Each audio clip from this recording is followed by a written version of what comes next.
This week we're going to start off with Singer and Wells and ectogenesis. They have a few main points we're going to go over. The first is that they argue that ectogenesis or artificial wombs will be inevitable. They believe that science and research will eventually push us in that direction due to the desire to help premature babies live. So they think that it's not going to be an if, but rather a when. They say that this might be a good way or a cheaper alternative for surrogate motherhood. They claim that when it comes to women's rights, that it might be a liberator of women, that it actually might improve the relationship between mother and child due to no animosity between them from the mother about being pregnant.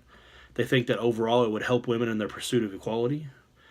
When it comes to being a possible source of organs and tissue for like possibly creating a clone of oneself without a brain and then harvesting those organs and tissue from it down the line, they believe that this would be a bad use for this, or they're against this because it would devalue human life.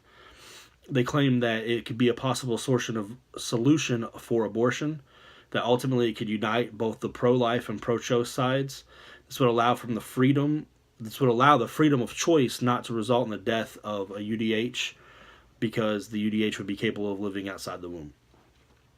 Sandra Strout of Machine Born article, she breaks the question of ectogenesis down into the 3 points that she believes the different types of feminists would hold.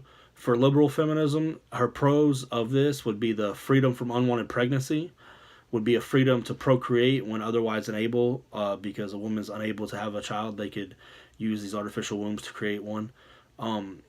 Another pro point for liberal feminists would be that they could share the burdens of child caring more with men. It wouldn't be up to just the woman to have the burdens of child creation and child care. Cons would be that possibly one day this could be turned into forced ectogenesis, where women are no longer required or even allowed to birth children on their own. Another con would be that it would diminish the rights of mothers by increasing the rights of UDH.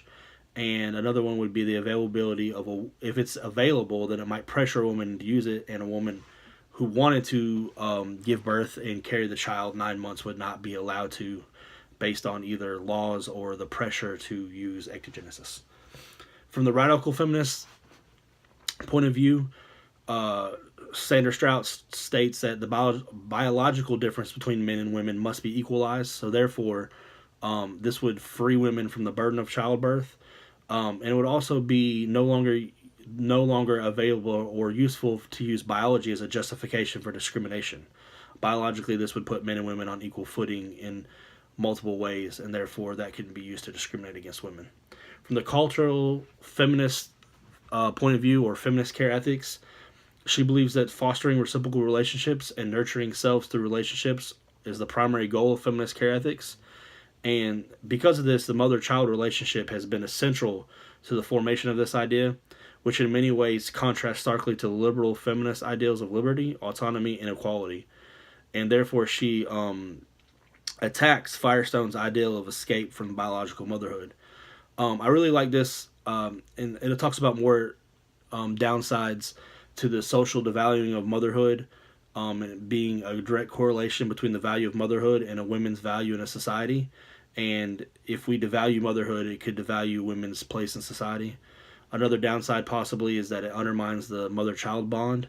And lastly, it undermines the child's physical and emotional development. That's a possibility. All things considered, I really liked Sandra Strout's arguments. I originally thought I'd like the idea of artificial wombs, because it would kind of alleviate the argument between pro-choice and pro-life. And in some cases I do, especially like as Sandra Strout mentions, the therapeutic reasons such as illnesses and pregnancy complications. But I do agree with Sandra Strout's argument that from the feminist care perspective, that being a mother is inherently important to women. I also think it might fundamentally alter society if we embrace artificial wombs and then that became the norm. Studies have shown that the benefits of skin-to-skin contact with newborns, also that sound and stimulation can improve child development. And I think there's a lot of things we don't know about motherhood that could creep up in the future of that artificial wombs could possibly hurt our children and hurt our mothers in our society. Thank you.